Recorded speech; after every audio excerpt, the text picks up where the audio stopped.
Hi guys, Nikki from Warwickshire Home Finders, and I'm here today because I'm just giving you a quick update. There's been a little bit of a Black Friday this week, so we have had the draft tenant fee ban go into Parliament this week, which happened on Wednesday, and we have also had the 0.25% interest rate increase, which is the first we've had in over 10 years since the crash.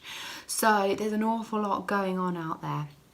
Now, I'm going to explain to you next week how we feel that the increase in the interest rate and also the tenant fee bans are going to affect the property market, whether that be sales or lettings. But we will be running through that with you next week.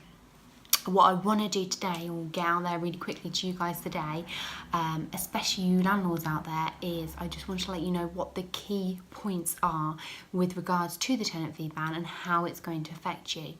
So obviously the first key point is all fees, no matter what, whether that be an inventory, whether that be a check-in, whether that be a pet policy arrangement, they're all being banned.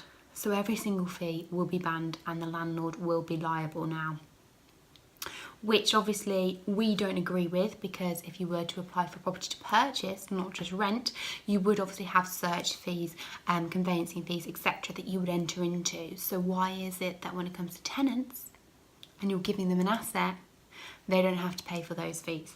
But it is what it is at the end of the day, and we can't do an awful lot about it.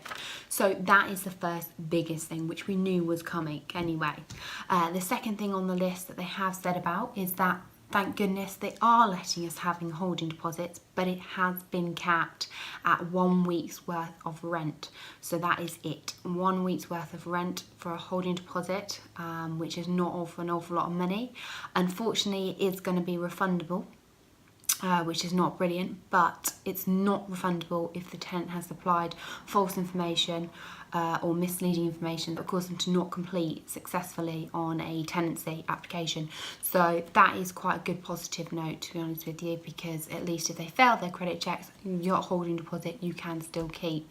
The third most important thing is obviously that they are allowing us to obviously still take deposits. We thought that was going to be capped at 4 weeks or 1 month, which obviously was not an awful lot, as you know as a landlord, and I know as myself as a landlady. If you have a problem tenant, 1 month's rent is not an awful lot. So they are going to let us take 6. So that's 6 weeks worth of rental. They are going to let us have 6 weeks worth of rental as your deposit on the property. So that's obviously a bit of a progress in itself, and that's much better than the original 4-week plan.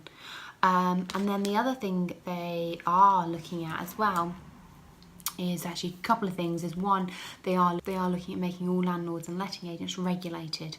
What does that mean? That means you need to be governed by a board. We are currently governed by the Property Ombudsman, so all landlords would again have to be governed by that board, or ALA is the other one that's also the board out there. So that's what they're also looking at, is governing people into a board. Just to add a bit more protection for the tenants, I would say, and the bad landlords. But if you're a good landlord out there, I honestly don't think you've got anything to worry about with that. And they are also looking at, in the tenant fee ban, is they're also looking that tenants can arrange their own referencing company, or choose their own referencing company to carry out those references, which I don't think is going to stick. I think obviously this is only a draft bill, so I think you're probably going to find that's going to be thrown out, because otherwise how do you know they're not getting it from Billy Joe down the road, who's just inventing their salary and their reference. So I don't think that one's going to be one that's going to stick. So yeah, that is the quick rundown on the tenant fee ban and how it's going to work. So if you're thinking about maybe changing your direction, want to keep your rental property, want to earn more money for it, but without half the hassle, then give us a call, because we have got a few tips, ideas and ways forward in which we can deal with this tenant fee ban but increase your income at the same time.